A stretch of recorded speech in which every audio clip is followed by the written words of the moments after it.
welcome. We have Lee's here and Kay Renee's Garden. Kay, I saw you pop in, and I was wondering, am I just missing your stuff, or have you not posted anything for a while? I'll figure it out. If I'm missing it, I apologize. And we're here with MsBlipper. That's me. Oh, well, I know how you are because I was talking to you backstage. We were But eating M&Ms backstage. Yep. we weren't. I bet you there's some people here who would like to know how you are. Ah, lovely. Who do we have here? I see Seb. Anybody else in here? Just Seb. Hi, Seb. Yep. Kay Renee's Garden. She might be watching in the background. Okay. Yeah, no, I had a really so today is Sunday, and in Rome on Sunday mornings they have a flea market called Porto Portese, and it's like very noisy and very crowded, and like where you are, it was very, very hot and sunny. And I went out and I was in the crabbiest mood in the morning because it was really hot. I don't like crowds. I don't like confusion. I think it was just like kind of a morning where it felt like it would have been better to just chill, but I had an appointment to meet with friends. So I went down there, and it was a friend of mine who's from Kazakhstan, Muktagan, and he is Muslim, but he's Tigray. He's like tribal Mongol. So he's not convinced by Islam. Like he doesn't like all the rules, obey, obey, obey, obey, obey, obey, obey. Anyway, he was with a friend of his, this very nice young woman from Holland, and she's studying to be a doctor. And both of these people are young and beautiful. They're both like, but really, really differing views on spirituality, religion, tribalism, and it could have it could have really gone south, but because of miracles, it like all worked out. Nice. Yeah. Oh, I wanted to ask you. I might have asked you this before. You said it's hot there. I know in England, they don't have. Most places don't have air conditioning. What about? I have no air conditioning. No. How about what? How about throughout the city? No. No. But what we do have is buses. Not so many on Sunday. The bus system in Rome's like notoriously bad. So what we do is before you get on a bus, you bet the person you're with a refrigerator magnet, whether the air conditioning will work or not. And so there's always the possibility that you might win a refrigerator magnet if you guess correctly. Nice. Yeah. So you just ride the buses to get some air conditioning? No, I don't. Because then, like, people fight. They don't really like air conditioning here. They think it makes you ill. They think it makes you sick. They're not into it. They're not into it. But what I do is I stick my feet in bowls of cold water. And then sometimes I'll take towels and I'll get them wet in the cold water and I'll put them on my face or my head. That seems to work. Interesting. How hot does it get? Really fucking hot. Excuse me. It gets like deathly fucking hot. Like it gets to be, sometimes like 112, 115, like hot. Wow. I think everyone in the chat just grasped. Yeah, MsBlipper. Yeah, it gets hot. It gets so hot that like I have a small terrace outside, and sometimes in the evening in the summer I'll go and sleep out on the terrace just to sleep outside in the hopes that I can like get a little breeze. Right. Yeah. Wow. That is pretty hot. Yep. Um, That's why everybody, the Romans, they all go to the sea. Italians just go to the sea in the summer, right. because if you're near the water, it's okay. That's why the Roman Empire conquered everything. They were just looking for a cool place to put their feet up and hang out for a bit. I wish. I wish that was why. The Roman Empire came up today, though, because so this is the situation. So I've got this one guy, and he's Muslim, but she's Christian. Like I said, they're really beautiful. And he doesn't like religion at all, and she's like quite religious. And like, I'm not religious, but I study these things. So I kind of was like trying to middleman this situation a certain way, but I had to use the Roman Empire as an example to like bring out, idol worship. Here you have this guy, Jesus, and and they crucified him, and then they made a big idol out of him. So my point was how uh, anything, any teaching even can be misaligned. It isn't. It's like how it's used, um meaning you can have, a message, and messages can get misconstrued, True. Um, depending on what they want to use it for. The Roman Empire wanted to use it to remain in power, basically. do you think that they were sincere in their belief, though? No, Like, no. Wow. sorry. That's Maybe okay. some were. I think of it as because the Romans weren't on their own. Maybe they were superstitious, but they weren't like the Devotional. Celts where they had a developed spiritual, or even Native Americans.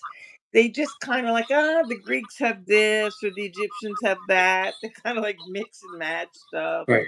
and there's Mithros, and they just like toss it all together into one of those big salads that you get confused by. So they weren't. They weren't devotional. They were, in that there were, of course, some educated Romans who went to mystery schools and were quite serious. It's not to say there weren't a few people with brains, there certainly were, but their thing was conquering, their thing was military muscle. Yep. I can get behind that. Yeah. They don't call me Eric the Conqueror for Are nothing. you are you feeling it? I'm feeling it. Um, we're gonna slay some false idols. mm.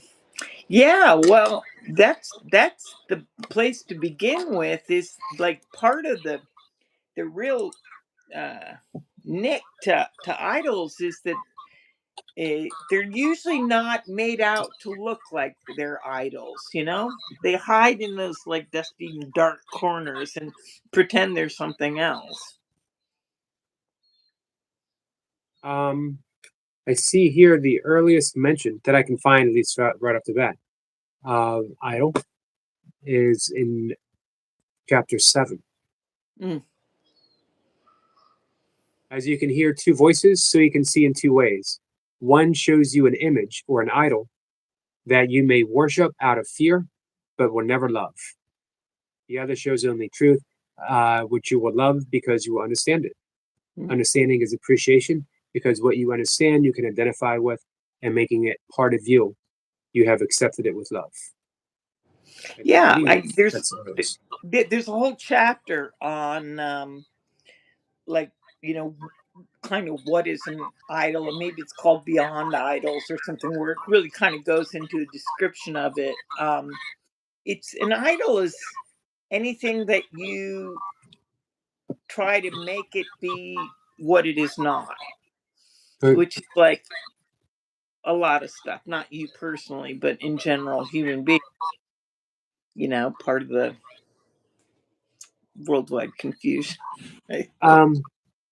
Chapter 10 begins with the idols of sickness. It's the Mm-hmm. thing about idols. We sort of we put them up on a mental pedestal. We make them something very important, very uh, focused, central to our lives. But we think of an idol as something that might be. We don't view it often as the negative. That sickness can be an idol that we put up in front of us. Mm-hmm. Or that it's kind of coming about as sort of idol worship in a certain sense. If it weren't for worshiping idols, it wouldn't even be around. But there's Right? a chapter further on, even. I don't. I should look it up and try and see what the name of it is. Where it's like, yeah, whenever we are trying to make something be what it is not, and so like basically, if we're not looking at something as love, or as a call for love, um it's idol. you know Yeah. we make an idol of illusions, we make an idol of self images, we make idols of the people in front, we project things out, a lot of, yeah, I'm We just could speaking for me. right. We could People. say anything that we have made a part that we have made. So I'll use that word very specifically. Anything Right, we could actually leave it right there. Anything that we have made, and I don't even need to finish. right. Even anything that you could even say anything that isn't eternal. How do you like them Right. cookies? Right. Because I'm looking here at the in the introduction to Idols of Sickness. God creating nothing besides you, and nothing beside you exist, for you are part of Him. What except Him can exist? Nothing beyond Him can happen, because nothing except Him is real. Your creations add to Him as you do, uh, but nothing is added that is different because everything has always been. So, sickness, um, anything along those lines, is a false idol created made by the ego. Yeah. Yeah, it's all tied up in specialness and guilt and all those other strange biscuits. I see that Miss Baked Beans wrote, Eric, read this, Miss Flipper, if you get a chance. Can you ask Eric to show you how he drops bombs? He's absolutely brilliant rap, TK said. I believe that, but I've been doing my best to keep Eric from dropping bombs because you know, when Eric begins to drop bombs, he loses discretion and he, doesn't always aim right. And, It's true. innocent people can get hurt. And This is true. This is true. There'll be no bomb dropping today. Um, I uh, know a bomb song. you do. You probably do too, Tom Lear. First, we got the bomb, and that was good because we love peace and brotherhood. No? I don't know that. Yeah, I think it's called First, we got the bomb. Yeah, Tom Lear. Then Interesting. Russia got the bomb, and that's okay. The balance of powers maintain that way. Who's next? Everyone's looking for it. Um, Egypt's going to get one too, just to use on you. Know whose soul. I Israel's getting tense once when it's self haven't heard defense. that. No, it's good. Tom Lear is a master. He's no longer on this side of the veil, but he was brilliant in his own way. He has another song which is really brilliant called "We Will All Go Together When We Go." It's terrible because he was really freaking out about nuclear bombs. Uh, it's a big subject. Mm, mm, mm, We're in a mm. lot of trouble because everyone's everyone wants one, and everyone wants to keep someone else from having one.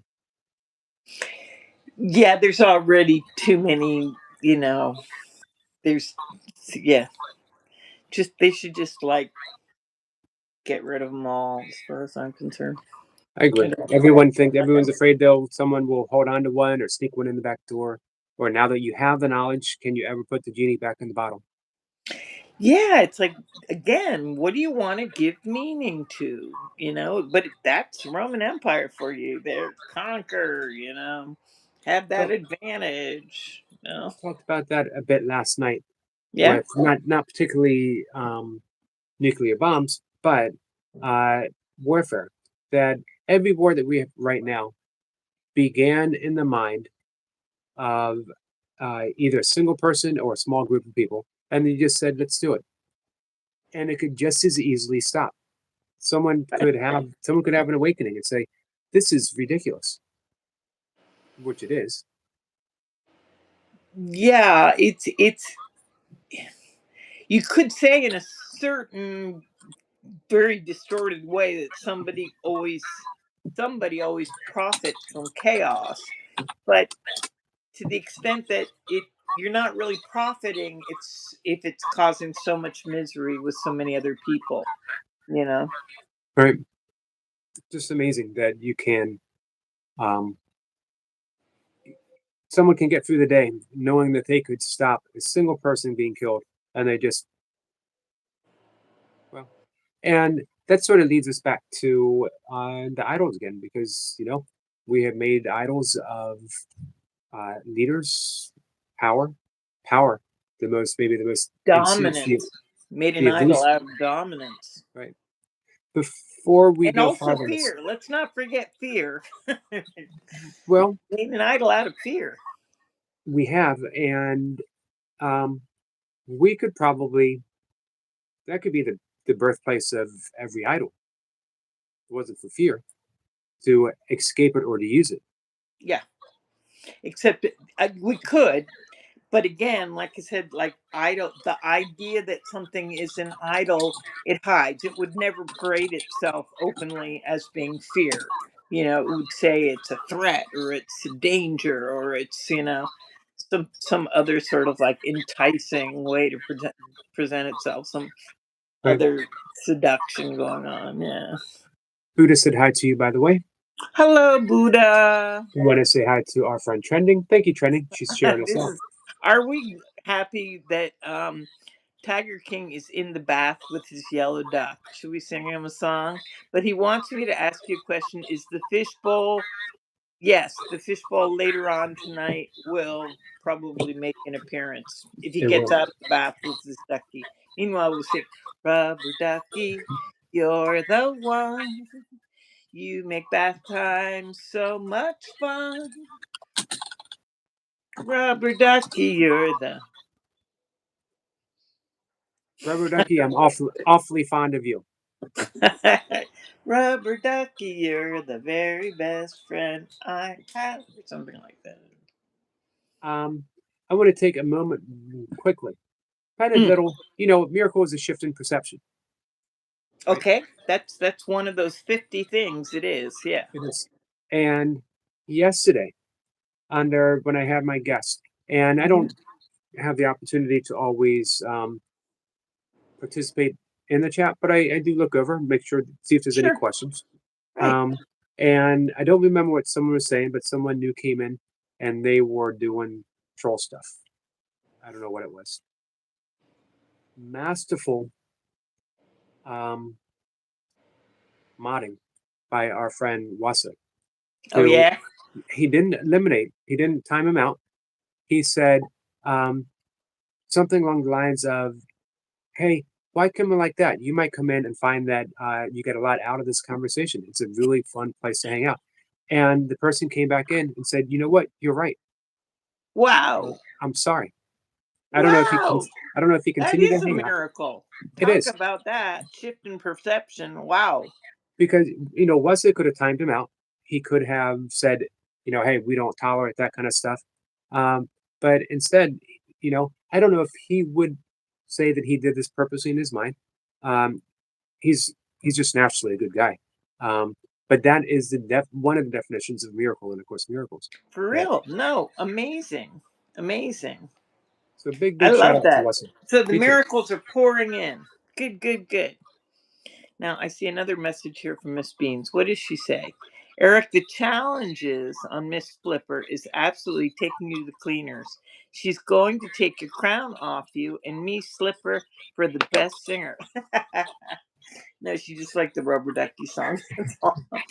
I have yeah, Wesson says that was so stressing. Hey Tom. That's Um brilliant. yeah, 5 I gold just stars, Wassa. exactly. I just love seeing it because it was a perfect demonstration of what we can all do in our very best moments in both directions. We can give someone, we can be gentle and allow someone a chance to relax and show us who they really are, and which is what Wessa did. Um, and we can choose again and say, you know what, you're right. There is a better way. I missed it. Thank you for giving me the opportunity. Um, Yeah, amazing. Amazing. And yeah, I love that idea of kind of humbleness, just again, like you say, stepping back and going, okay, maybe, my aim was off here and, but there's a better way, like you say. it's a better way. Rumi said, sell your cleverness for bewilderment of just mystery. I don't know. And basically saying the ego's always clever, Right. and spirit, mystery, uh, has that openness. You know, we're not isn't constantly making things, doesn't try to impress. Look at me, look how clever I am, look how funny I am. Right. Um, which brings us back to the idols, because the ultimate idol is always the ego. Yeah. That the ego is definitely into, it's like the ego is holding up the idol tent or whatever. Um, but then that raises the question, and is what are ways that we can invite the alternative, that stepping back and just going, realizing, okay, maybe this isn't, the best possibility here. Well, with Course in Miracles, it would be forgiveness, Yeah. um, Trust. trust, trust that there is another way. That's it. When we think of trust, we often think of it as, we are trusting something, we're trusting someone, we're trusting um, God, which we are. But every moment is that possibility of, as we just said, trust that there is a better way. Because, Mhm. and it doesn't even have to be expressed that way. If Wasa didn't think that there was a better way, um, deep down inside, if he didn't have trust that this person had the potential to put aside that cleverness and just relax, show up, um, it never would have even occurred to him to try. Yep. Which is that you can just trust that there is a better way, and that you don't necessarily know what it is. Maybe you have an idea and maybe you don't, depending on the circumstances. Right. Um, Again, this is why I've been focusing a lot on trusting, because I believe I made a bit of an idol out of trust, Hmm, interesting. because I built it up as if it was uh, 10 characteristics of God's teachers, and the manual for teachers. Uh, but I built it up somewhat as a achievement of enlightenment, an achievement of a master student of the Course in Miracles. When I get to this, you know, David Hoffmeister talks quite a bit about trust, and how at one point he just completely surrendered, where he was literally told where to go, what to do, what to say, and to whom, and which is one of the directives in the course. Um, and he just reached that point of very sincere, quiet devotion, and I remember reading that maybe 2 decades ago, and immediately thinking that's what I want. So it became a pursuit. And when you're pursuing something, you're not really trusting it because you have to get it. You're putting a whole lot of energy on something that you feel you're lacking. And I don't think trust can come from a place of lack. It has to come from a place of I'm going to use a word you don't like. I almost spit my tongue. Comes from a place of surrender. Mm. But if you want, we can switch it. It comes from a place of letting go. It comes from that place of lesson 25. I don't know what anything is for. Yeah,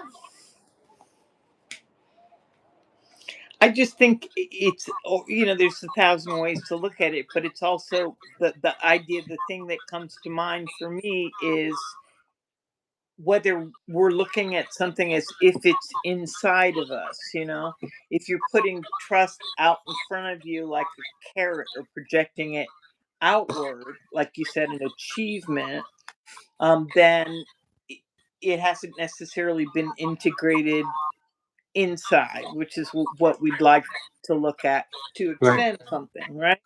Yeah. I Yeah. think it can be a mistake with when we read those 10 characteristics of God's teachers. Um, in yoga and meditation, you have the siddhis, which are the psychic gifts that can Hmm. develop, Sure. and uh, we can sort of view those 10 characteristics as again as achievements that develop um, instead of characteristics that are already inherent within us that are revealed as we open, as we forgive, as we remove the obstacles to the awareness of love. So I love that because it reminds me of the statue of David and Michelangelo. When he was Um, asked, "How did you ever carve mhm. David in that solid block of marble?" And he said, "David was already in the stone. He just took away everything that wasn't David." Right. And Right. that's what the course says for us. We're already love. The Yeah. course Yeah. doesn't make us anything. It just reveals us. Yeah. And it's a natural process too. There's like, I love the word unfolding. Me It too. isn't like they're achievements that make, something you acquire. No, they're they unfold. Right. But Here's also, it's a lot of will in there too, though. A right. little willingness. What were you saying? So I'm sorry. one of the issues with trust is um, those false idols that we're putting our trust. If I'm putting my trust in um, financial system, if I'm putting my trust in a job, if I'm putting my trust in particular laws, sooner or later they're all going to let me down. Every single one of us. Look at every financial crash, and people are like, "How could this happen?" It's built into the system that eventually it's going to crash, Yep. and we don't. All we do is build up the same system again. It's not gonna happen this time.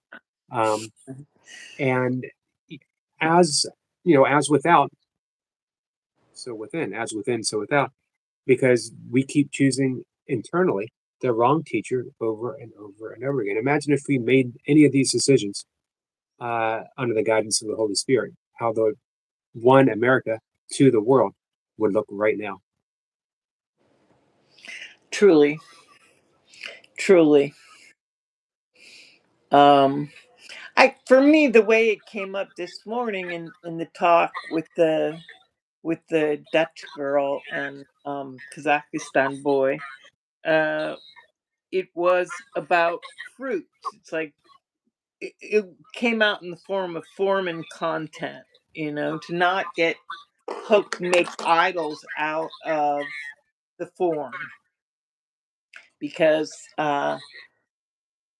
what is important is the fruit, the content.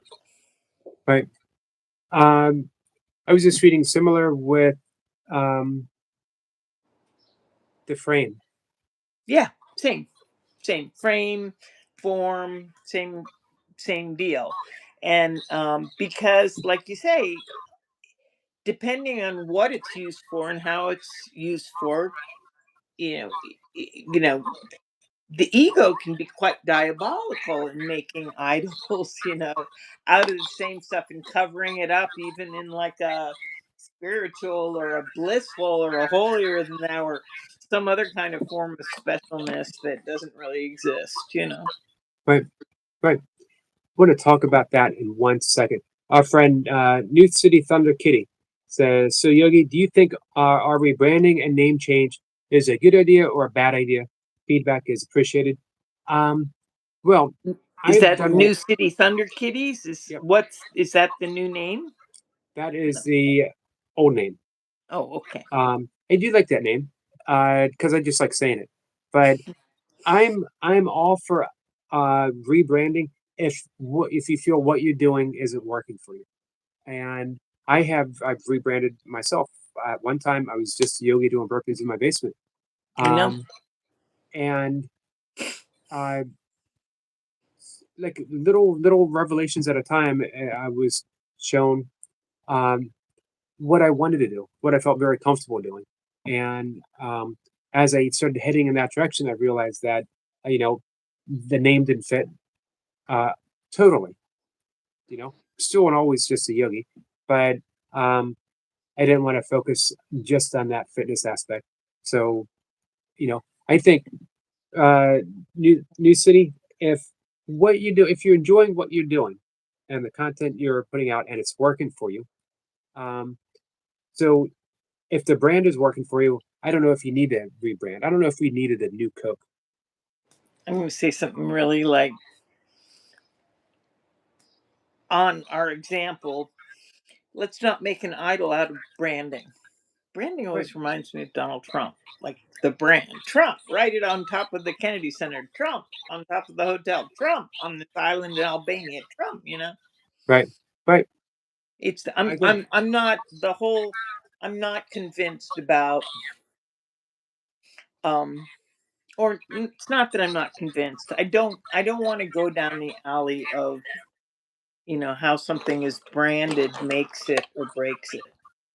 It Right. always makes me think of cattle too, getting their butts burned with the stamp. Don't like that. No.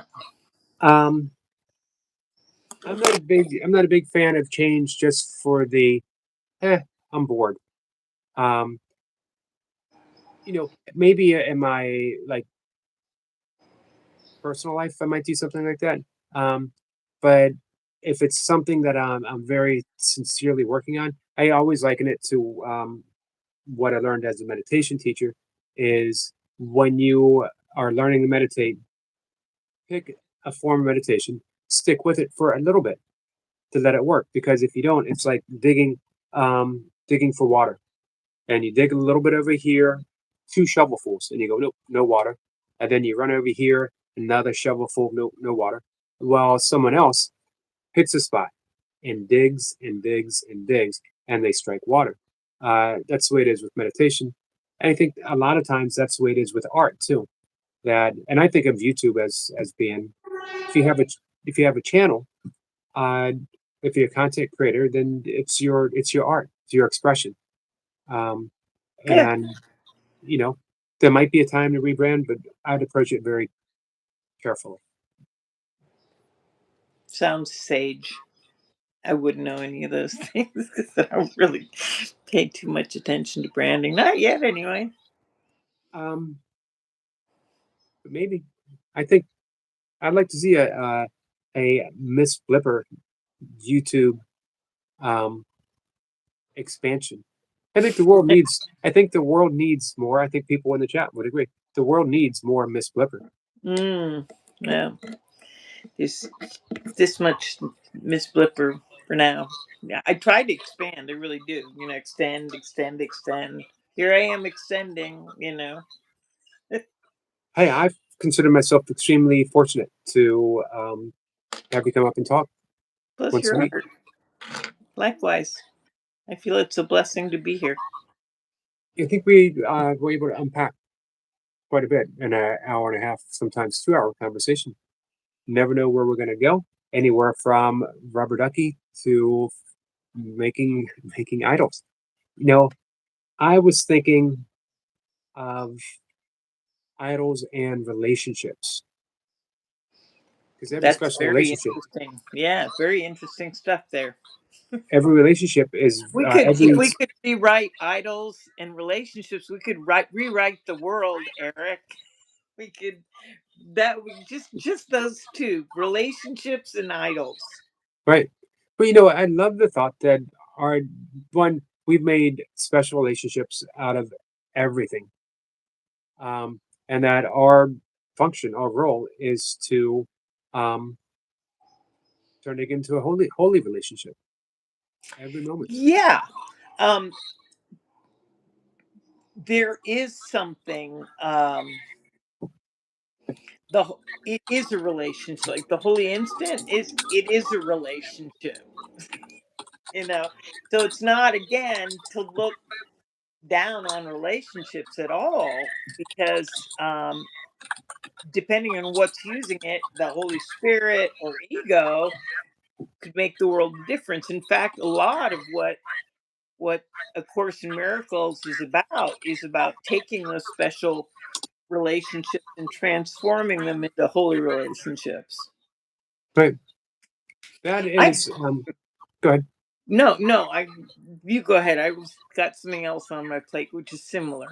Yeah. Um, what you just said is it's a beautiful way to navigate through life. It's to have that as our agenda. That I'm going to turn every relationship. I'm going to do my best uh, to a holy relationship. That um, I'm going to go back to what was going on with uh, Wasa yesterday.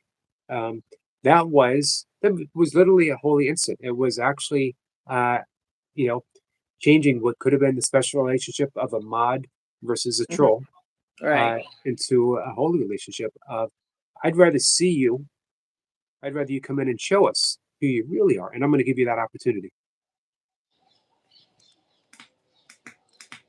Amazing. Yeah.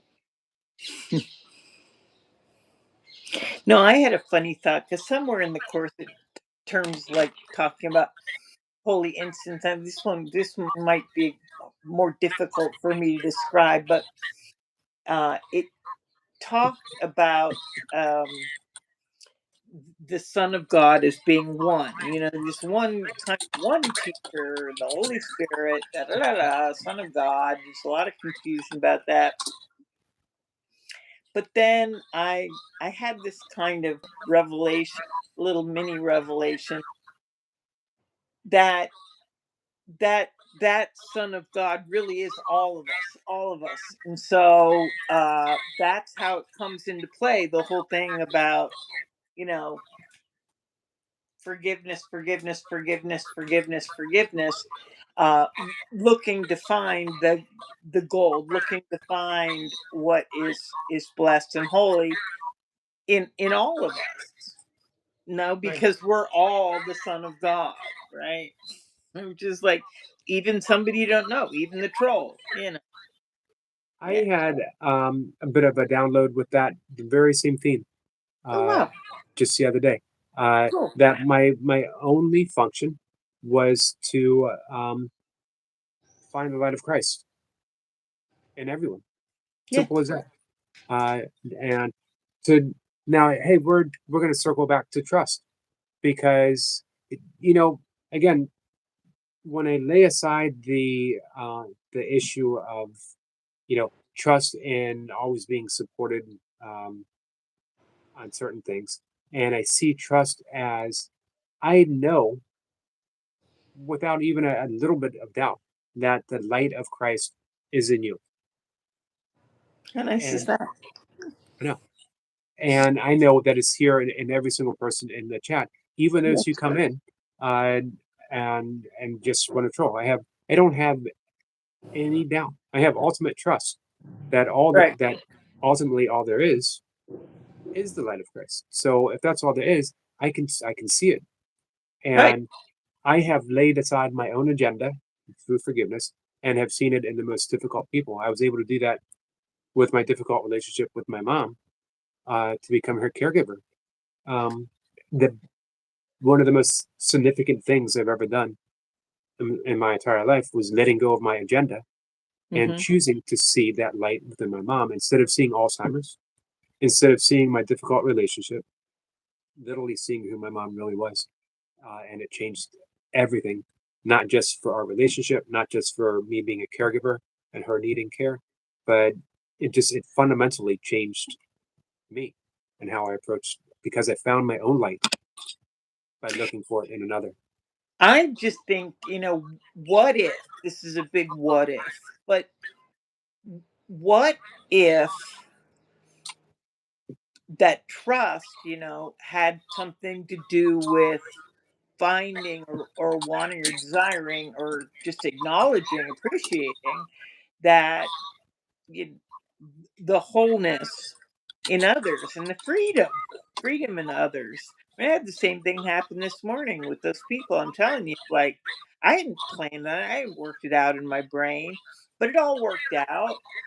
But I do think that on some level, there was the idea of kind of freedom and wholeness.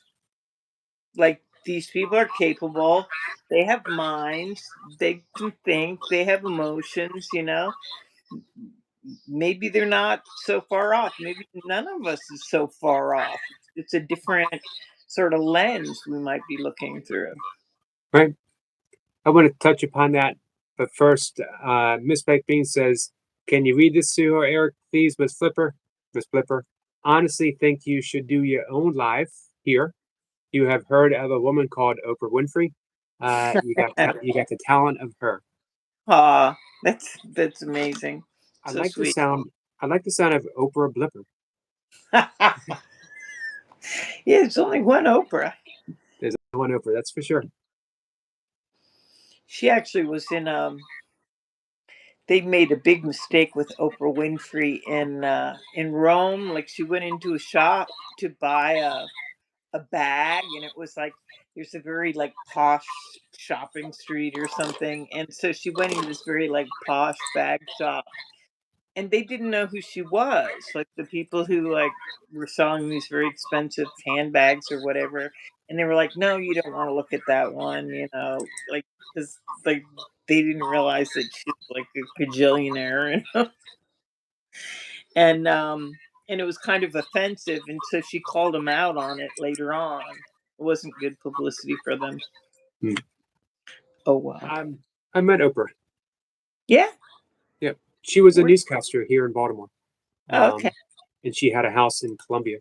I didn't meet her at her home or anything. She was doing interviews in Columbia Mall one Christmas, asking people about the Christmas spirit. That you know, is the Christmas something like is the Christmas spirit the same as it used to be? Oh, I'm sorry. I misunderstood you.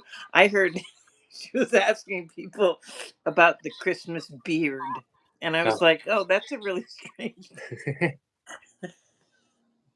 That's um, a really weird topic for Oprah." Okay. it is. This was right before she did The Color Purple, Okay. I and got love that movie, by the way. me too, Great movie. and, Great movie. and a good book too. Hmm. Who was the other actress that was so great in that movie? What was her name? The Um, one of the protagonists. wasn't wasn't Angela Bassett? Was it? I don't If remember. I hear it, I'll remember it. Uh, hey Monk, how are you? Ah, Seb doesn't know who Oprah is. Where does Seb live in the world? He's in England. Oh, okay. I thought she was pretty much international though. No. Oprah is for a long time she was the wealthiest woman in the United States of America. She was a talk show host, and she was a producer and had her own television channel. Um, I'm gonna bring up Color Purple real quick, and I'll give you the name of that actress. Okay, that'd be good. The author is Alice Walker, who's a phenomenal writer. Right? There was Whoopi. Whoopi. Whoopi Goldberg, fabulous. Yeah. Yeah, that was one of her better works. Margaret Avery. But didn't realize Lawrence Fishburne was in it. Nor did I. Akosia Bercia, and Dereza Jackson. Okay. No, it would have been Whoopi that I was thinking of. Right. Yep, Jonah said Whoopi, so she got that right. Well done, Joan. Hey, Chipmunk. Hey, Sniper. Where'd we leave off? Relationships, false idols. Yes, Oprah we're getting into Winfrey's beard. Idols, we could go on and on and on and on. I know something that I wanted to ask you, which is, you know how on the FIP website you can just do a word search and you can just look up a certain word in every place in the course that it says that word. What are the searches that you've done that come to mind? Can any come to mind that you've made? I generally go with phrases, Okay. and generally it has a little bit of a memory. So like if I click right now on the search, I get "I am only here." I get "truly helpful." I get "every loving thought." I get "do not be afraid of the ego." This need not be. I get one of your favorite ones, "ancient hatred." Ancient hatred, yeah. I'll read that for those who might be wondering what is the term "ancient hatred" doing in a book of love. If anyone remembers that the beginning of the Course of Miracles talks about that the Course doesn't aim to teach the meaning of love because that would be impossible. What it does do is seek to remove all the obstacles to love's awareness. To the awareness of love, right. And an example of that is very beautifully laid out. The holiest of all spots on earth is where an ancient hatred has become a present love. I love that. Me too. But maybe a little bit for different reasons. Well, let's hear your reason. Well, I'm in Rome. So I always think of Rome as definitely like a place of ancient, for history buffs in any case. In the history of Christianity, Rome was certainly an ancient place of hatred. I don't know how better else to put it. I mean, they were beaten up left and right, and they were just like all over the place. And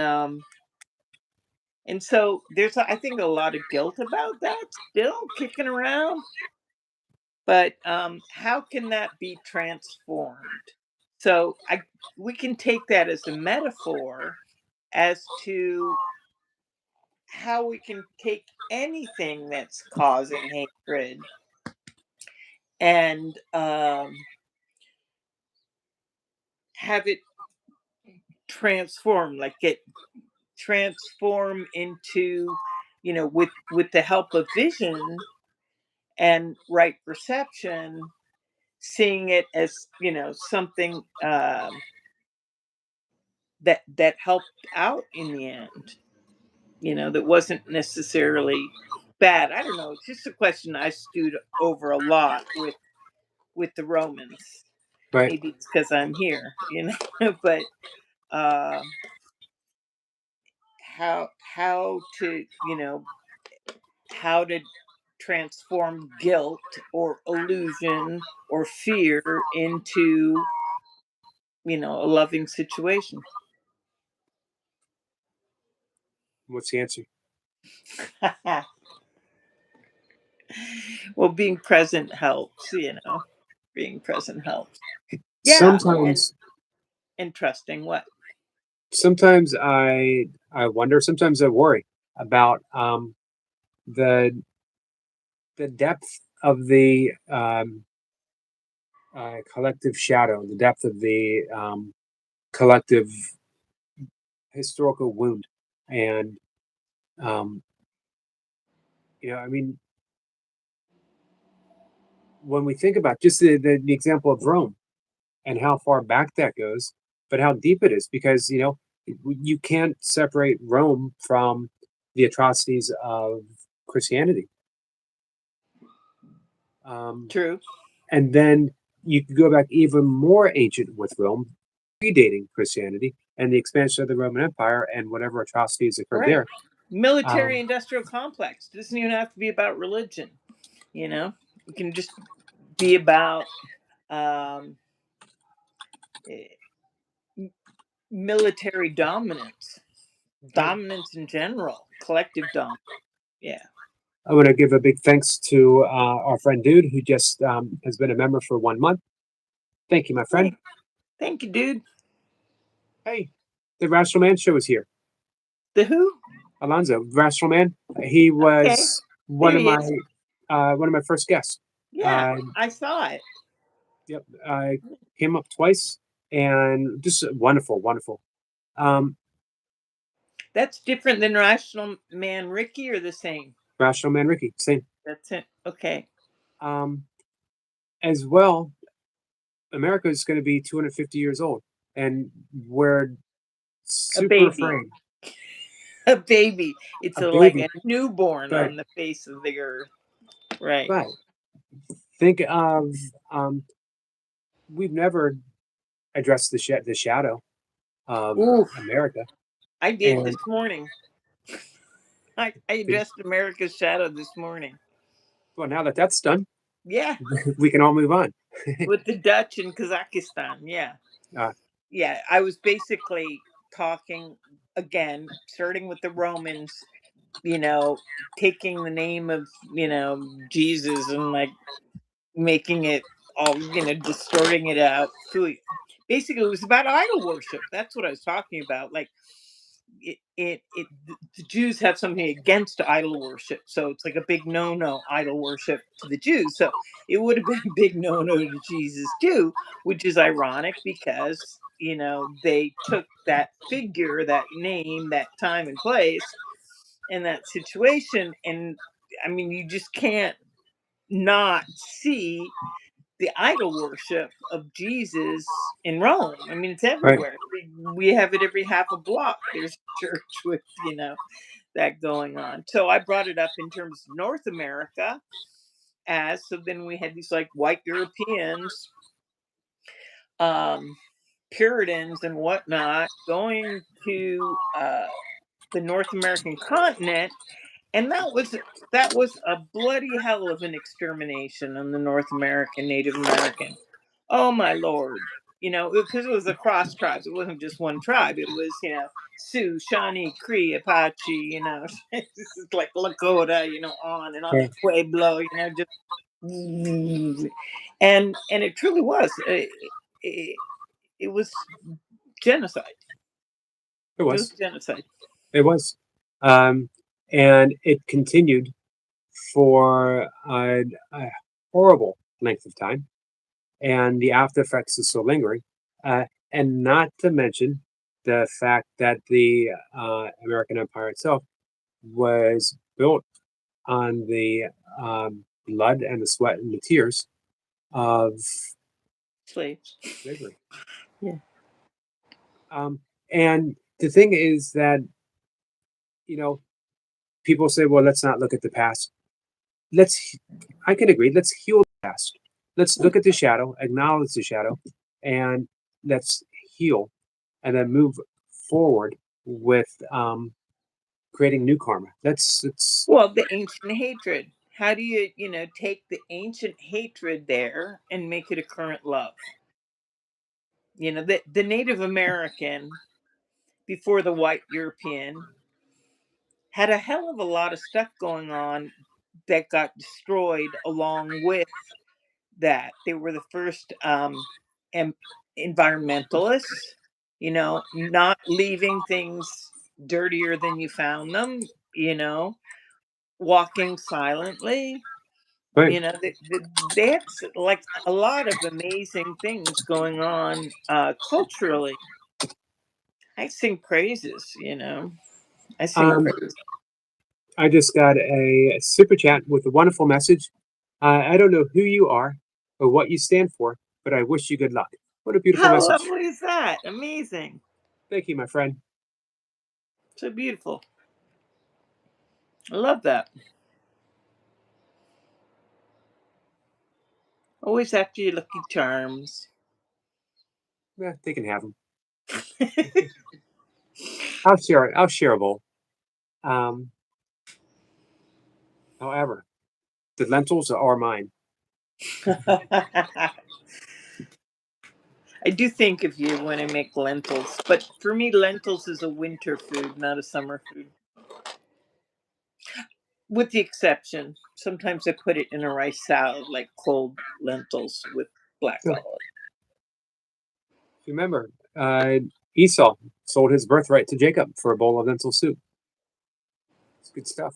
Yeah, it is good stuff, but not in the summer. It's too hot. Well, yeah. I mean, for you, gets that hot and no like immediate way of cooling down. I want to get back to what you're talking about with North America, though, and the ancient hatred and how to transform that around.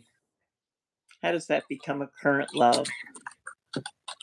It's a I good think question. it's hard place right now. Well, first, everything starts. I'm going to pull up Wisdom of A Course in Miracles. Everything starts with a little willingness. Just be, you know what? Historically, we messed up. I have a little willingness to look at it.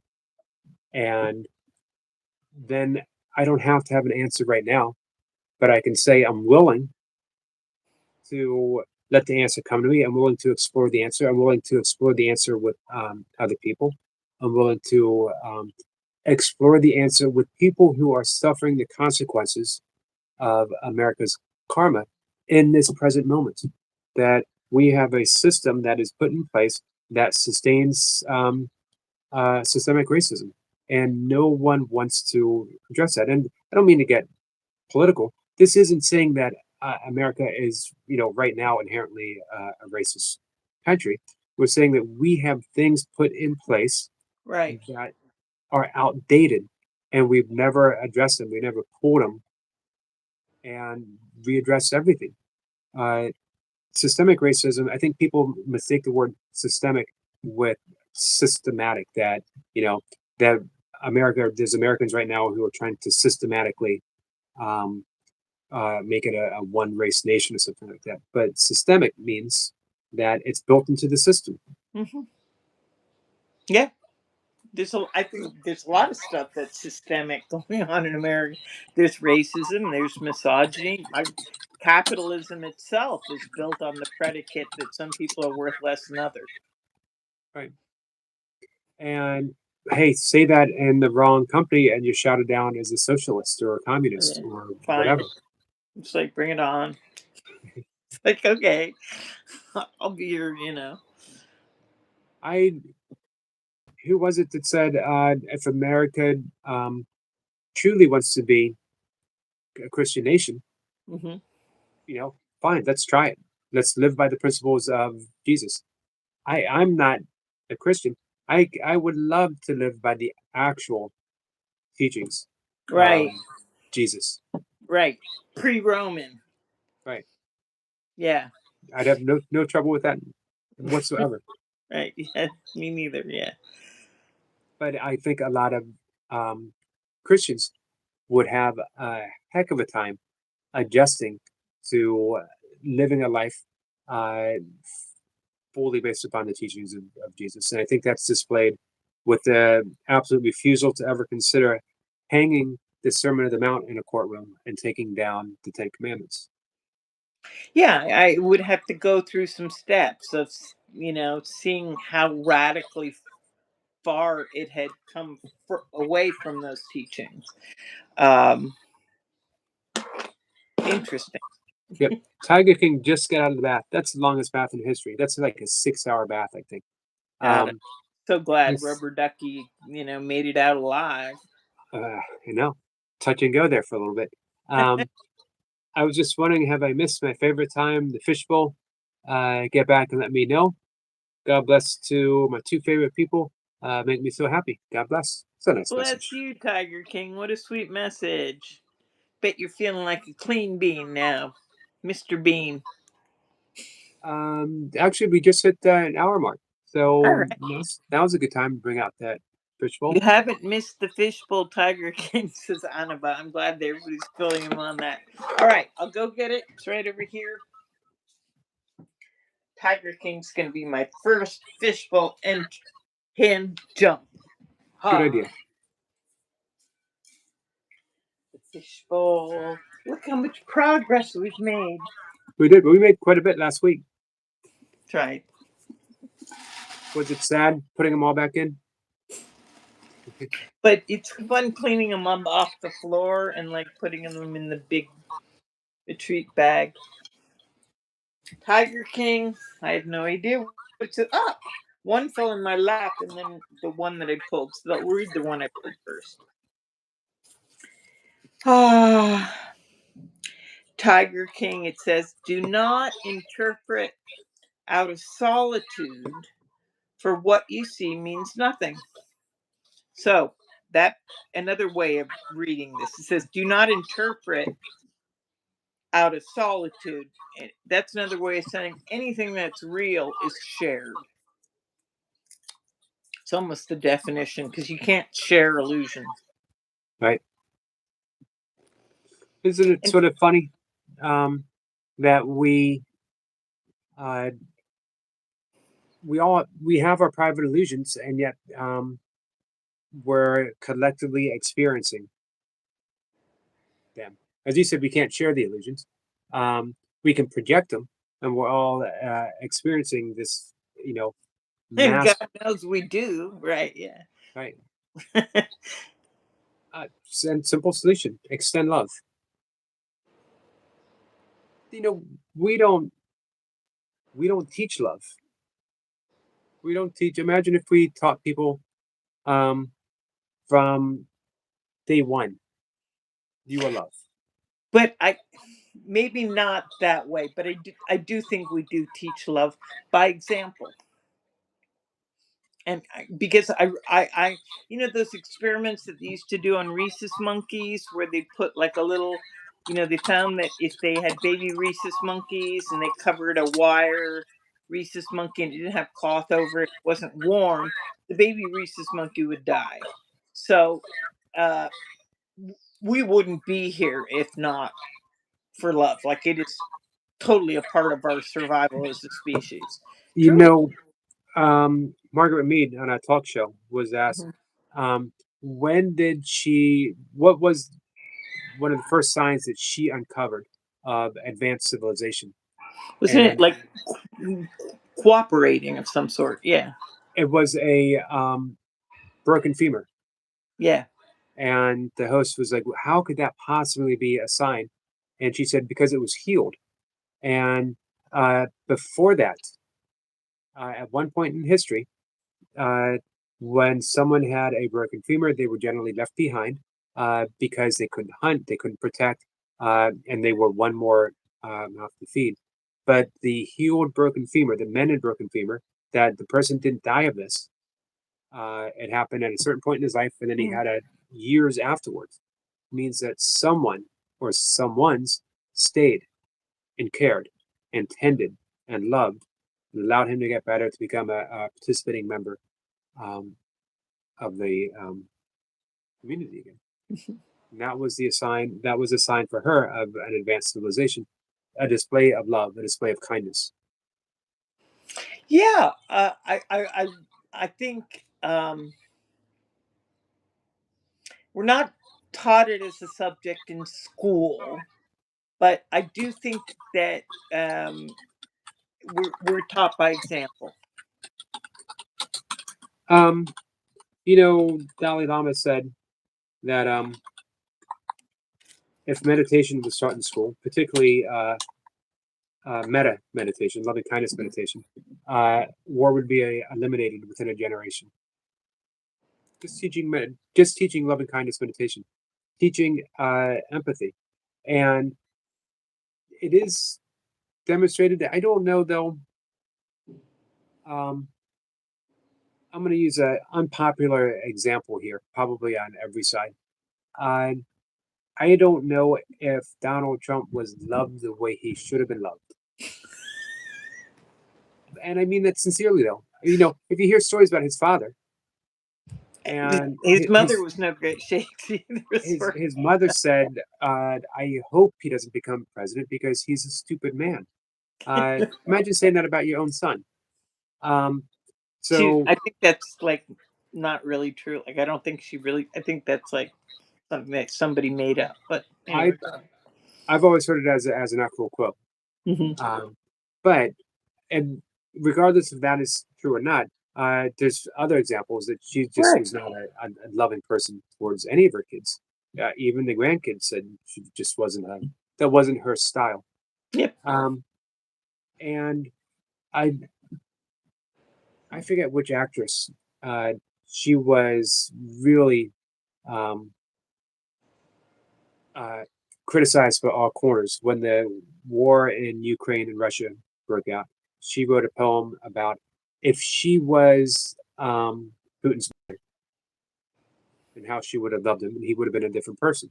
Mm. And everyone just flamed her. Oh, it's that easy. If he just had a better mother, that you're, boiling all that down. But I actually agree that if someone if anyone at any point uh, was given a chance to um, see themselves who they really are, uh, they would be in a different position. I think if Donald Trump had been raised with care and patience and kindness, he'd be a different person because the light of Christ is in Donald Trump, the same as it's in me, and the same as within you. Yeah. Yeah, I would definitely. And you just like made one example, which is kind of easy because he's kind of easy. Donald Trump's Right, easy, but I think of incarceration. I think of all the people who are like stuck in jail forever. Forever. right, Right? Like, what's the point, right? Um, but one time I read a book about when they reinstated the death penalty in the state of Florida, and they decided to start it off with a bang, literally, and execute like 4 prisoners in one morning. And if you read the backgrounds, the people who were like on death row to going to get executed, they were being interviewed by a penthouse reporter of all things, and it's quite clear like these people never had like a chance at anything. I mean, just you know, girl comes from a family in Texas, and dad beats up mom in domestic violence. She leaves to go become a hooker in the ports in New Jersey at the age of 13 or something. Marries a sailor when she's 15 who goes to Mexico and gets a toy boy and brings him back to live with their 2 sons. And it was just like a whole life, full of abuse. And she just like poisoned them all at breakfast one morning. But her last words were like, I never had a dress that cost more than $13. wow. Like she just, when did this person ever come up for air? Yeah. But imagine if we really had a rehabilitation center Right. instead of a prison, as you alluded to Right. earlier. Lock them away, in horrible conditions.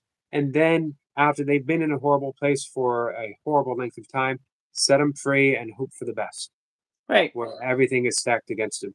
Hmm. I've been reading about like the trafficking, and the what the backdoor girls, the trafficking of young women in the states. Not only, I mean, we have it in Italy too, no question, but um it's like a lot of these girls, they just don't have any place else to go. They can't be at home, you know.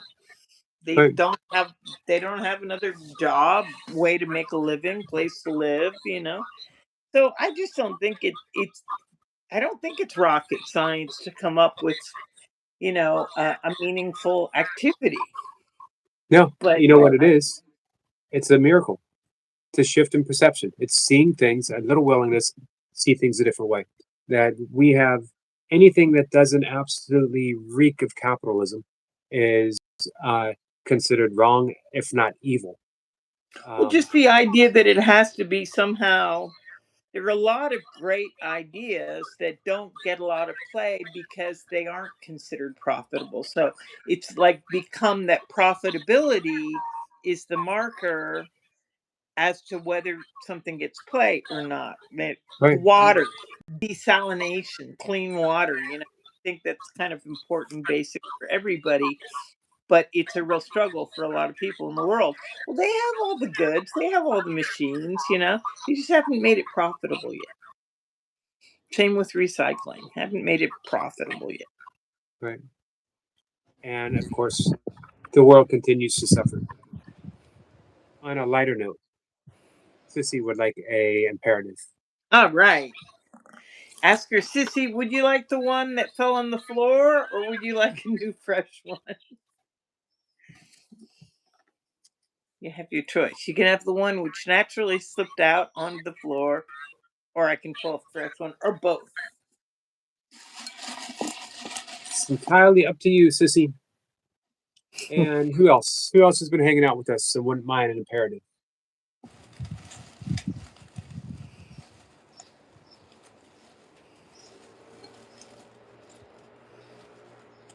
Oh, Tiger King loves Mr. Bean. That's the best news I've heard all day. Never watched. Oh, I think you'd fall in love. I will check out sometime. Sissy says she'll take the one that fell. When it falls to the floor, it comes to the door. Here it is. I have no Indeed, idea. long one. This is pretty. Release yourself to those whose function is release. That's me. Do not assume his function for him. Give him but what he asks, that you may learn how little is your part and how great is his.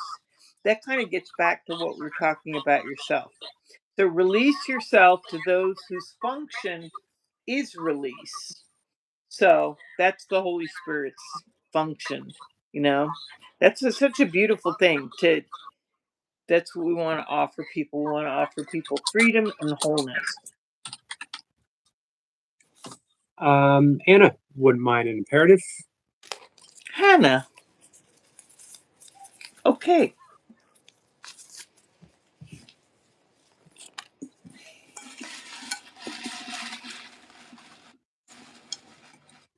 Anyway, I thought about what you were saying last week about imperative. And there are more than one meaning for imperative. And you were giving one meaning for imperative, and I was giving another, but they are related. They are related. Sissy Hannah, says, Holy Spirit greater than ego. truly, truly. Hannah, it says, let me be to you the symbol of the end of guilt, and look upon your brother as you would look upon me. Right? That'd be great. I'm happy to be the symbol of the end of guilt. Sure. And then they can Um, look on you, their brothers, the same as they look on me. uh, friend in the chat said, new friend in the chat, what about living your life and ignoring the crazy masses? That's a good one. That came up this morning too, because they introduced the Dutch girl to the world, to the word sheeple. Sheep people, and they're just something. Yeah, absolutely. That comes with, you know, our, deciding for ourselves. not necessarily just taking whatever's, we're fed or what's easiest necessarily. But my thoughts that ultimately, um, ultimately you can't ignore anyone. There's no such thing as a crazy mass separate from me. That someone else's suffering is my own suffering. As long as there's one person suffering, let alone, as soon as I label it a crazy mass, well, then it's easy to ignore. But when I see it as people who are suffering and trying to get through the day, now it's personal. Uh, and my objective is to be truly helpful. I don't know in what way. Maybe the best way to be truly helpful is, my own awakening to add that little drop in the collective consciousness. It also might be actually going out and distributing food. It might be giving some extra clothes away. It might be whatever. It might be being Listening to environmentally an old guy at the base, listening to an old man at the bus stop. right. Yeah. Smiling at someone who maybe hasn't had a smile in their direction, making eye contact with someone who, even if you don't have money and they're asking for money, make eye contact and say, "I'm sorry, I just don't have it." Um, or, you know, being environmentally conscious of what I'm putting out into the atmosphere, or the suffering of animals. Ultimately, Telling your brother a bad joke. right? My specialty. All I have is all I have are bad jokes. um, so as Ramana Maharshi was asked um, by one of his followers, how do we treat others? And he smiled and said, there are no others. So there's no crazy masses. There's people who are suffering the same as I'm suffering, different degrees, different extents. But, you know, throw out another quote. Uh, when Ram Dass says we're all here to walk each other home, he didn't say except for the people in this group. Yeah, but I think walking home, that's funny that a thought just came to me about metaphor, 'cause a lot of what we're talking about, is is in metaphor. Walking people home is another way of saying being example. So you're extending love. That's what you're walking people home by Yeah, extending love. uh-huh, absolutely. Um, Opening your heart, realizing that someone's suffering doesn't stand apart from you. Right. Or just, choosing at any given moment that you can be, you know, humble instead of forthright, you know, Right. or willing, as you say, instead of defensive. Yeah. Humble has come up 3 or 4 times in our conversation. Um, and, again, what I love about the characteristics of God's teachers are they are revealed. They're not made. They're not something that we strive for. And I love the fact that that humbleness is a characteristic of God's teacher. Is it? Um, I don't so, know, but I do know that it's not to be confused with littleness. right. It's more in the suit of gentleness. Um, and gentleness is one of the characteristics. And um, gentleness is strength. It's not weakness. Uh, let's see. Very quickly, we have, I would equate humbleness and gentleness as same quality. Trust, honesty, tolerance, gentleness, joy.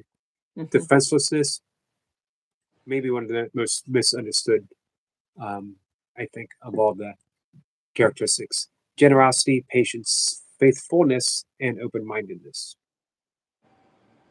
Yep. with trust being the most in depth of all of this. Because you can't be defenselessness without trust. You can't be generous without trust. I love how these all connect, and how deep we can take each of them. I do the same thing with the yogic yamas, the ethical restraints.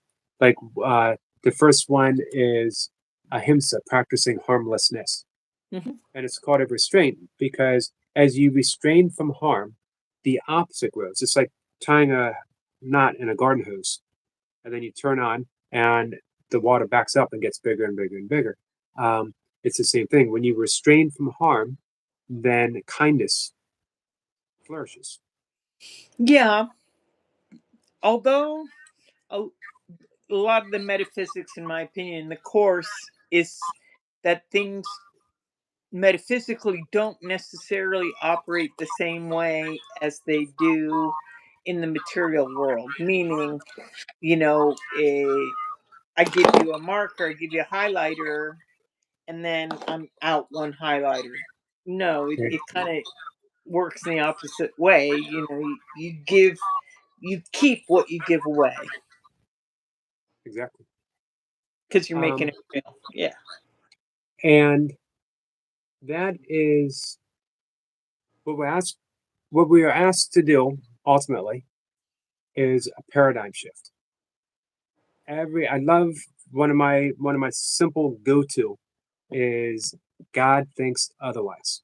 Yep. I know. Everything that I think of as the world should be right now, that groups should be separate, that some people can be sacrificed, that there are those who have, those who have not.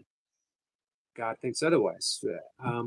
You know, my favorite example is um, Marianne Williamson said, everyone believes, or everyone has asked her, why did God create such a horrible world full of suffering? You And you could didn't. say, right, and we could say there's some beautiful stuff as well, but ultimately we can't escape the suffering.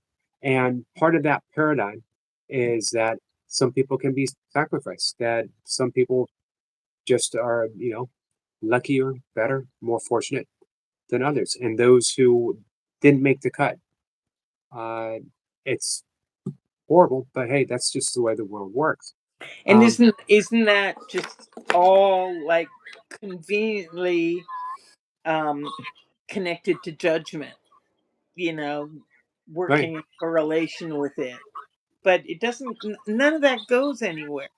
It just like it falls flat on its face. It really does, in my opinion. Yeah. And that's why, the Course says that we are incapable of judging correctly. It doesn't say don't do it. No, it's not It, part of our skill set. right. However, we possess that which is within us, the ultimate uh, judge that only judges one thing and one thing only. Is this true? That's it. And we Right. ask the Holy Spirit, you do your job, I'll do mine. My job is to ask. Sissy, are you having a premiere? What's going on? Ah, that's a nice little thought that David Thompson wrote. Happiness is not having the best of everything, it is making the best of everything we have. It's part of it. Fair. Oh, Tiger King, I wouldn't be able to name you which is my favorite Mr. Bean show. I think I like the earlier ones, the early Mr. Beans. I love, but I do think he's hilarious. I really do. I think Mr. Bean is hilarious, and I'm so happy that Eric's world is going to change when he meets Mr. Bean Yep, with your insistence and Wes's insistence, and uh, Tiger King. It's yep, like, I where will you definitely, been? at the very least, YouTube some clips. I like Chipmunk said something nice here. You cannot fully experience or extend empathy while actively holding on to a judgment. I would agree with that as well. Um, yeah, we want to be forgiven, and we can't desire for ourselves something that we're not willing to give, or we can desire, but if we're not offering uh, a relinquishment of judgment to others, how can we expect to get a relinquishment of judgment for ourselves? Nice. Um, I always That's love, true. David Thompson said something here I agree with 100%, even though I don't want to make this about confirmation bias, but I do agree with him 100%. It is impossible for man to comprehend the immensity of God's power. 100%. Interesting. But aren't we an extension of God's power? We are, but that wasn't the word he used. For man to comprehend the immensity Right. of God's power. Hmm. We'll save this for another discussion. I like that though. Thank you for your contribution there, Mr. Thompson. 100%. On another note, Wednesday. Oh, Tiger King's made a recommendation for Mr. Bean when he goes to the swimming pool or Mr. Bean's holidays. Well, what I'll probably do is just go to YouTube and do some clips to start things off. Just listen to Tiger King. He'll know which ones are best. Lloyd Wednesday. Lloyd and Stephanie will be coming up Wednesday great. afternoon at 1. Great. Lloyd is feeling better. Next week, Patty Moss is coming up. We do the once a month miracles and I forget what we call it. Oh, miracles in mental health. She's a clinical therapist, so we field some questions. And Keith is coming up. It's big. This for me. Keith is like Keith Kavanaugh. Okay. The only person in Ireland practicing A Course in Miracles. Oh yeah. I've seen him before. Yeah. For me, this is like David Hoffmeister, Marianne Williamson, like best. This is like big league for me because I love listening to him so much. Wait, I'm thinking. So you're telling me I'm junior varsity? Is that it? No, as I mentioned to you before, though, you've transcended guest into family. Oh, okay. So Just I want to I make never sure it wasn't university. nope. I never say our guest. I would say my friend. Aw. Our friend. And because hey, you have good guests, you have bad guests, you have guests that become regulars. Have you ever had any bad guests? I've never seen you have any bad guests. Eric, tell the truth. I have not had any bad guests. I've had guests that that I didn't feel as aligned with as others, Sure. which is absolutely fine because it still makes for a good conversation. And that's what this is all about. It's not. I really don't want to interview anyone. I just want to have a conversation with people. And I think that's made a difference because even the ones where it might have felt like a little bit of a struggle afterwards, when I talked with them, they've always been really thankful and very gracious and said, you really made me feel at home and listened to, and this was such a unique experience with you. And I keep building on that. As soon as I think of myself as like I'm doing something, there's going to be a problem. I'm going to mess it up because I mess up everything. But if I relax, everything flows. Everything's perfect. If you trust. If I trust. Our guest yesterday was resonated with a lot of people. Resonated with Kat quite a bit. And what really struck me, I don't know if you had a chance to watch. He's down in Namaste Village in Mexico, living with James Twyman and all them. And he worked with David Hoffmeister. Was this person on once before? This was his first visit. Oh no, then I didn't see it. I would say something, and if it resonated with him, he would pause and go, and then he would get this big smile on his face, and he'd go. Every time he did it, my heart just like grew. I was like the Grinch. My heart grew 10 times stronger. I was like, what a sweet experience of someone who really took in what you said and then uh, showed, physically showed how it resonated. Then it made me think, am I eventually going to say something where he goes, Like me. Like, what well, what the heck was that? Where did that come from, dude? no, lovely. Lovely. Um, so I guess we'll get ready to wrap it up. MsBlipper, I think I heard that Sissy is having a premiere. That Sissy's having a what? She's having a premiere, a video. So Oh. if we want, we could head on over and support our friend Sissy. Tiger King says, can I ask a question, Eric, and Mhm. please read it to the end. Why are you dead sensible when you were MsBlipper, but when you're with toy pups, you're comedy gold?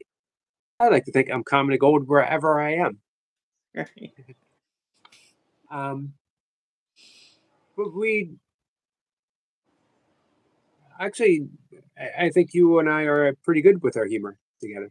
I spend a considerable amount of time laughing with you. Uh, We could make it a lot darker. you see what I mean? Um, Yeah. but we talk about a lot of serious stuff, but we have fun Yeah. with it. We hold everything lightly, um, and um,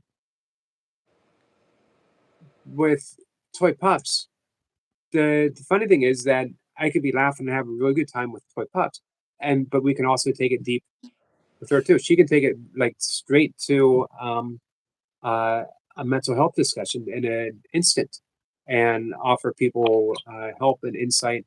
Um, so Yeah. different approaches. I love it all. Yep, Different ups and days, downs. different times, different Yep. people. Um, Thank you, and Annabelle. MsBlipper has never challenged me to a song. I haven't, but I thought about it the other day. I thought if I was thinking about, those songs that people have never heard before, like how was it that Lady Sky got to get you to sing a song that you didn't already know? How did she win that deal? She won it. She won it. I haven't done it yet though. Oh no? No, I it was the Super Bowl bet, Okay. and I've listened to it, but I don't know it, and even the like listening to it repeatedly, it just doesn't stick. I don't get the melody. It doesn't resonate with me. So you ever?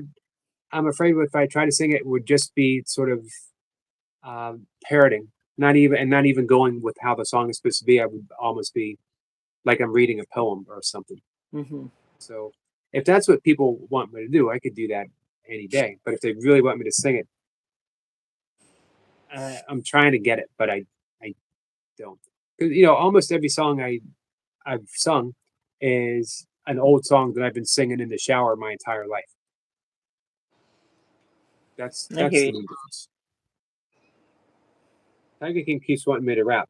I am not a Yeah. rapper.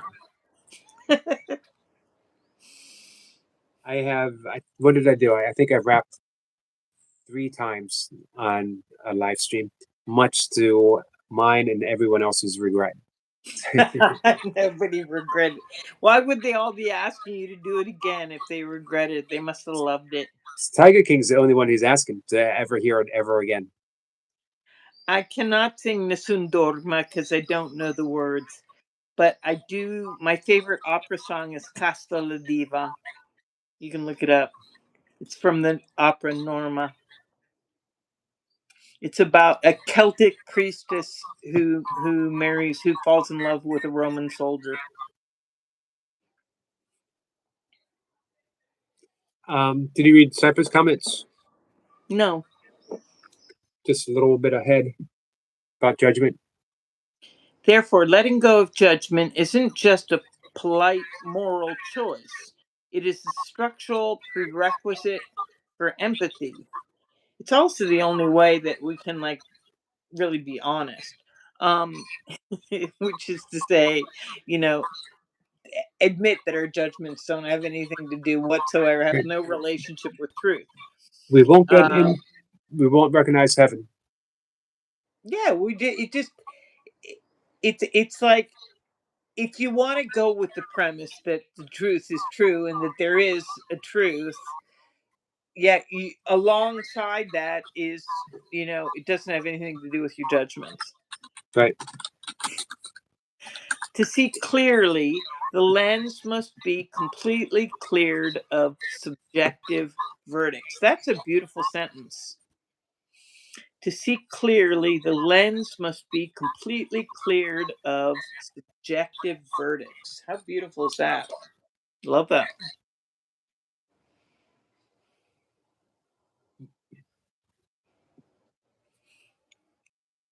Um, Oh, hit my little arrow here so I can see what we got. Okay. He was in the show live on TV, and it was an opera, and I played a person called Judas. Wow. Amazing. you ever been on TV before? I've been in a couple movies. Are you? Wow. Yeah. Yeah. I don't know if I've ever been on TV. I've been on a couple movies, and maybe, yeah, maybe those movies have been on somebody's TV. I don't know. Interesting. I, All I right. do like Flipper is also the name of San Francisco punk band, and the favorite song was "Life, Life, Life is the only thing worth living for." I haven't heard that. Yeah, Flipper, famous, not famous, locally famous San Francisco punk band. Yep. And TV show. Yes, I can see his face with this like in the Uh, water. I thought you were talking about the actor. I thought you were talking about Lloyd Bridges. Um, I'm like, that's the worst impersonation of Lloyd Bridges I've ever heard. Man. Here's my impersonation of Lloyd Bridges. Man. I hope Jeff Bridges is not watching this Right, live stream. I'd be offensive. I like Jeff Bridges too. I must I say, absolutely love Jeff Bridges. yeah, One of my all-time favorite actors. The dude. the dude. Um, almost he's one of those actors where um, in the worst possible movie ever made, Jeff Bridges would be the best thing, would be worth Right, watching because Jeff right. Bridges was in it. Yeah. There are actors like that you can watch the film kind of despite the film just Right. because like whoever's in it is like so alluring in their own way. Yeah. Yeah. I've seen that go both ways though. I've seen it go where like there was a movie called Barfly. Faye Dunaway was in Mickey it. Rourke. Yeah. Yeah. And so Faye Dunaway's like this barfly and uh but I couldn't watch it without going, that's Faye Dunaway. She's not a barfly. You know what I mean? Right. I kept seeing her as Faye Dunaway. Um, that was based upon a book, Charles Bukowski, on his life. Hmm. Uh, and I absolutely love Charles Bukowski. Yeah, me too. Me too. Early influence for my writing. And people hear that now and they're like, you don't write anything like Charles Bukowski. It's not dark. It's not. Um, but when I very first started writing poetry and lyrical prose, it was much darker. Um, and I was my own barfly. And slumming it. So I was writing from where I was. But as those changes began being made, my writing changed. I wrote from where I was now, um, and it's unfolded through the years.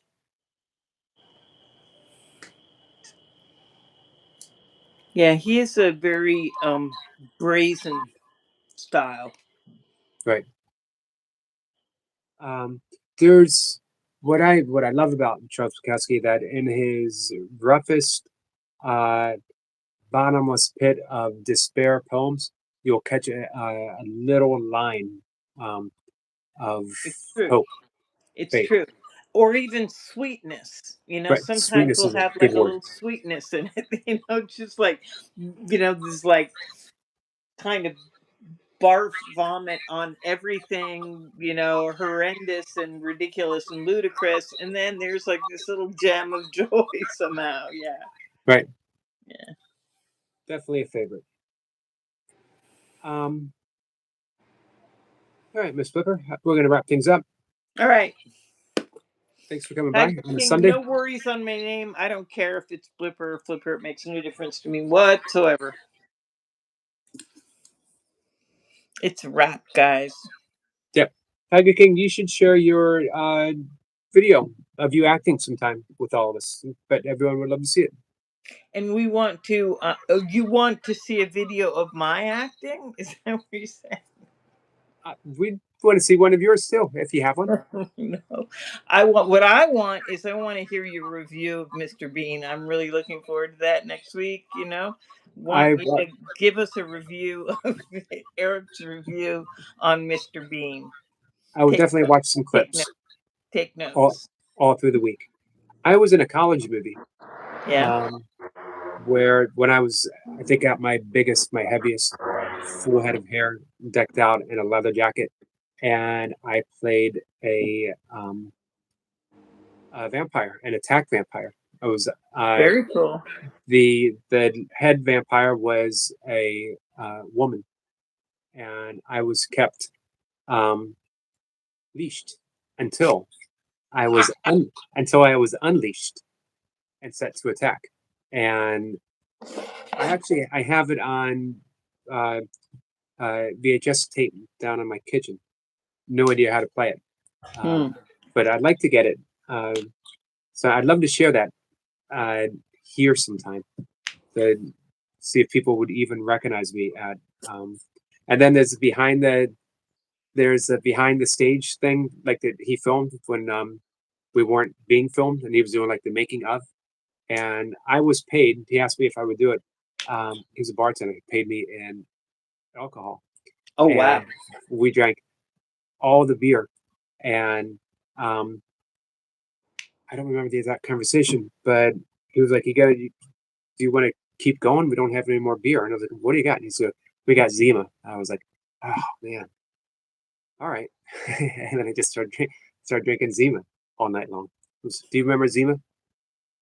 Horrible, I don't even horrible. know what FEMA is. It's sort of like ginger ale, alcohol Okay. in a bottle, All right. and it was pretty bad. But having drank all the beer that was possible, you make do. I was in a there was a remake of Three Coins in the Fountain with Lonnie Anderson, I think. That yeah. Was she like the Baywatch woman, Lonnie Anderson? Another Pam. Um, Pamela Anderson. Who's the one that was married to Burt Reynolds? That's Lonnie Anderson. WKRP. Lonnie Anderson. Lonnie Anderson. And they were doing a remake of Three Coins in the Fountain, which takes place in Rome. And so in that I was a nun, but I remember at the break I could go out dressed up like in my, I didn't change clothes because there's a lot of waiting around for these things. So I got to walk around for 40 minutes in a nun outfit in Rome, which was really fun because people treat you with a lot of respect in Rome if you're wearing a nun outfit. Yeah. I bet. I bet. Hi, Selma. Um, all right. So I think we are back on track for next Monday, unless you have a preference for Sunday. No, no, no, no. Unless something comes up, Monday's good. Okay. And I know you like Lloyd and Stephanie. I do. Uh, so we'll be hanging out with them Wednesday afternoon at 1. Um, And your guy tomorrow, Keith, when is he coming, tonight or tomorrow? Tomorrow. uh, who? The Irish guy. Oh, he's coming next Tuesday. Not That's not this Tuesday. Tuesday. Not this Tuesday coming up, but next one on the 15th. Oh, okay. All right. Um, tomorrow, it's going to be a short. Um, 1 o'clock live stream, probably just half an hour, because I'm going to be on. I don't know if you remember Carl Gruber coming up. He was the one who ran a marathon in every state, Yeah, yeah, and yeah, his yeah, life yeah. coach. Hmm. He has a great podcast. And he asked me to be a guest. He said Gary Renard. He said Marianne Williamson. He said quite a few big people. And my true, honest answer when he said, "Would you be a guest?" was, "Why?" um, Have fun I will definitely have fun. I enjoyed talking with him, and it'll be fun to be on that on sort of the other the side. on the other side. Um, and you know, I have a story. You do. So, There's lots of stories. and hey, so far it's all had a happy ending. I'm here. I'm Got happy. lentils. I got lentils. I have friends. Yeah. So why not tell a story that has a happy ending? It would not have had a happy ending had I not found A Course in Miracles, and had I not been meditating, cultivating my connection with God. Um, it I wouldn't have don't had a think happy all ending. stories have endings. I would agree with that too. But this particular chapter, this particular version of um, whatever's going on in the great mystery of um, seemingly comings and goings, uh, would have not been happy. It would have been tragic for either me, my family, or someone else in someone else's family, because I was just too. Uh, I was living too recklessly, and sooner or later, someone always suffers for our recklessness, um, and I knew that, and I could not get myself to stop, and it made me absolutely miserable, which would double down on that vicious cycle that I was in. And it ended in the truly most gentlest way imaginable of just getting pulled over and seeing the lights behind me and giving that um, realization that I could just stop. It was as simple as that. But I didn't want to drink. I just didn't have to drink. And it was almost like I was thinking, how come I never thought of that before? That it really is that simple. And I've had people say that, well, you must not have been an alcoholic if it was that easy for you to quit. Um, and originally in AA, they talked about the only way to quit was to have an epiphany, and an epiphany is a moment of grace when everything changes. Uh, that's like saying to Saul um, that you never really were that great of a murderer before that before that bolt of light hit you, knocked you off the horse.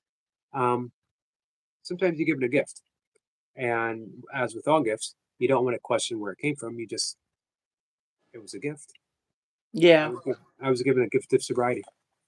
Yeah, I don't think all I think I don't think everything always works the same in the same way for everybody. I mean, I think there are people who struggle with alcoholism, and they can really have physical effects, shaking and puking and all kinds of not nice effects. And there are other people who can have, like you say, a moment of um I don't even know what to call it, an epiphany. Yeah, an enlightening moment that a shift takes place, and that's great too.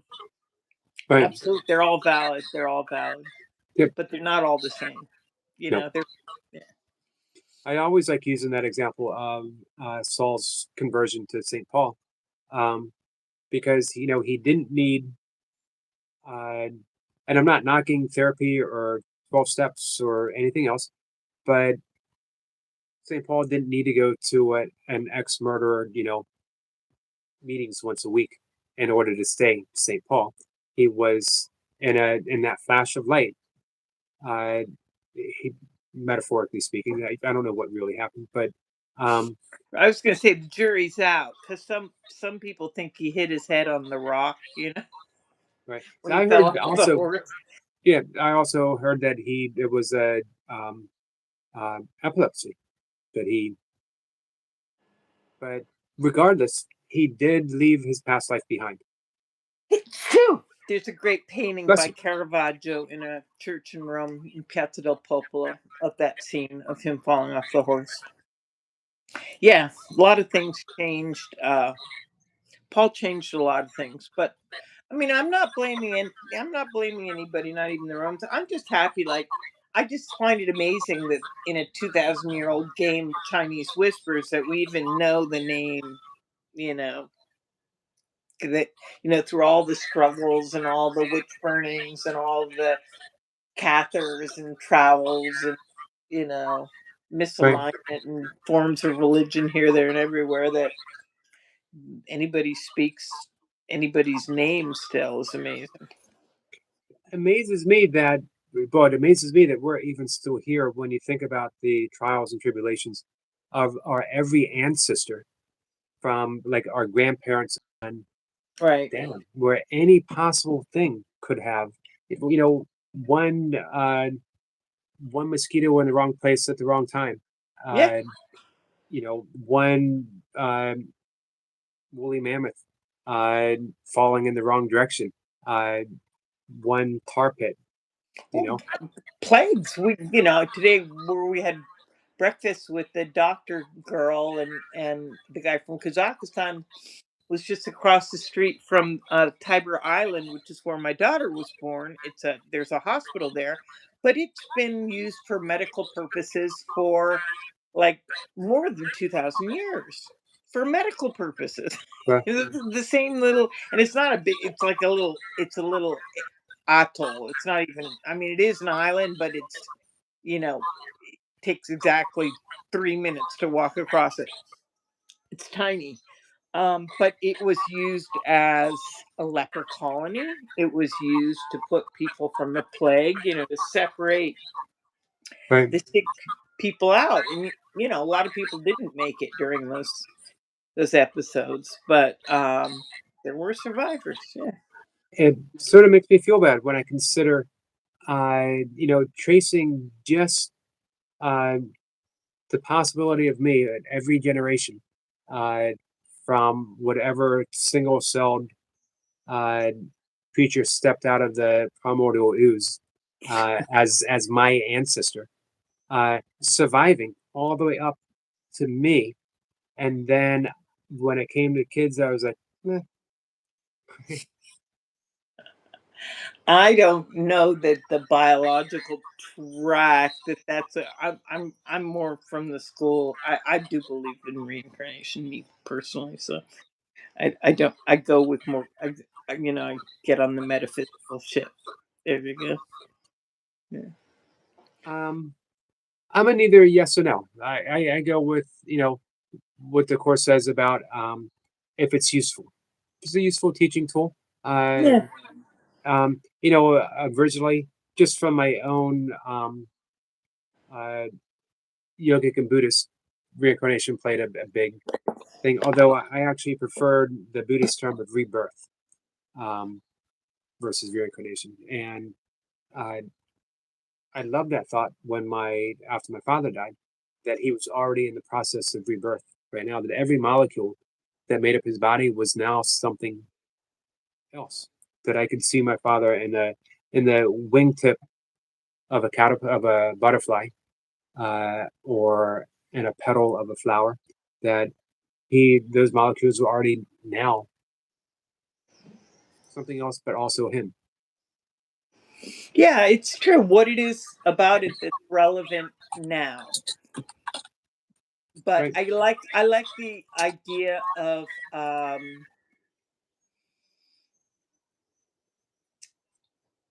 resources, so to speak, that reincarnation provides, meaning that not everything, eh, nothing began with just this birth, this life.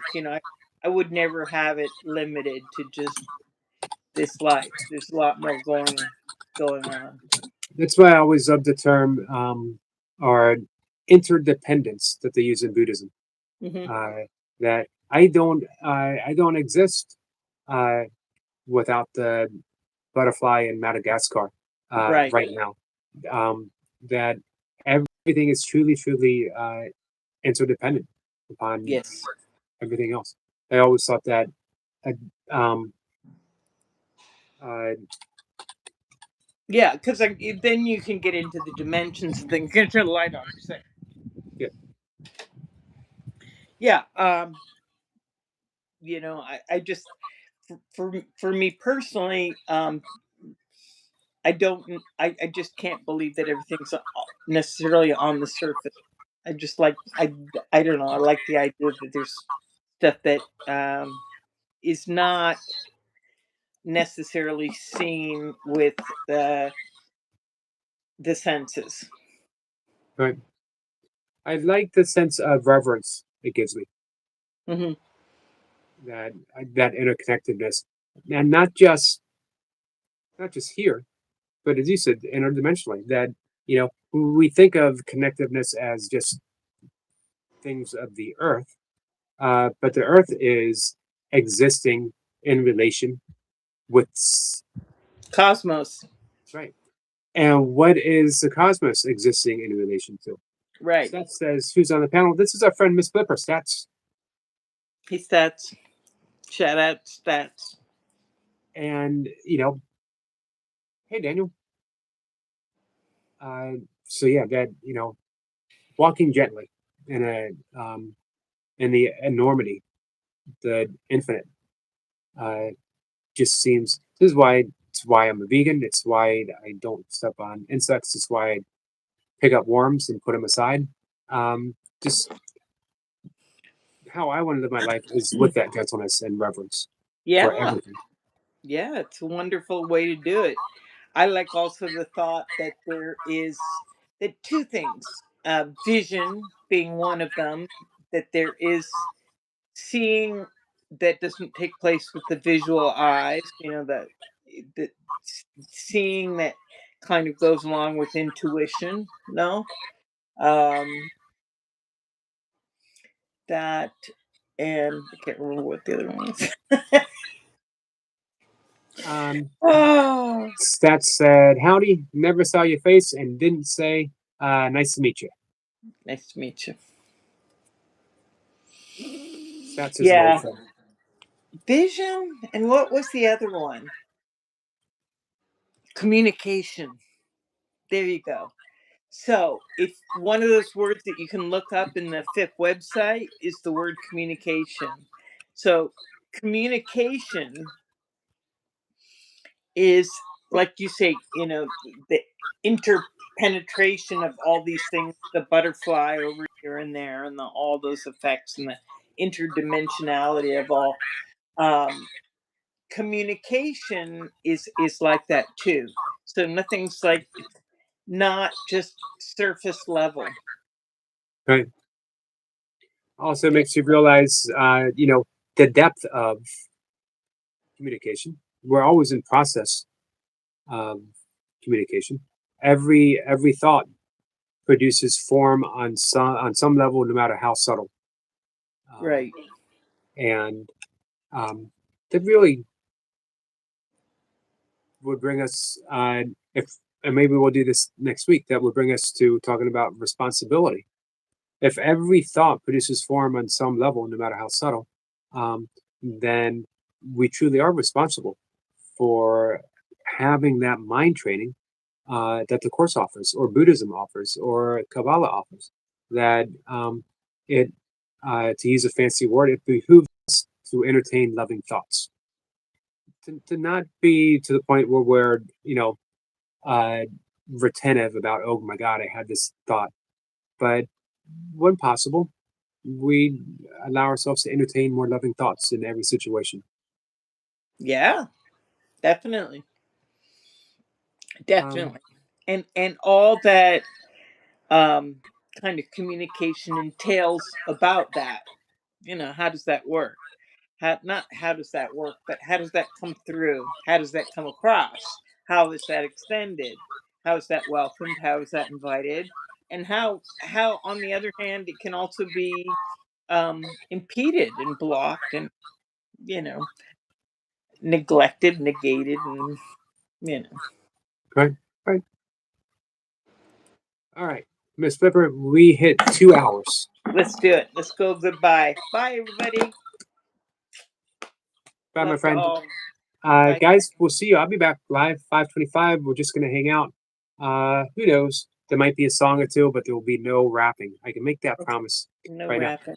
But there might be some clips of Mr. Bean between now and then. Oh, So wow. That'd be amazing. we'll That'd see. be amazing. Yeah. Okay. All Bye. right. Bye.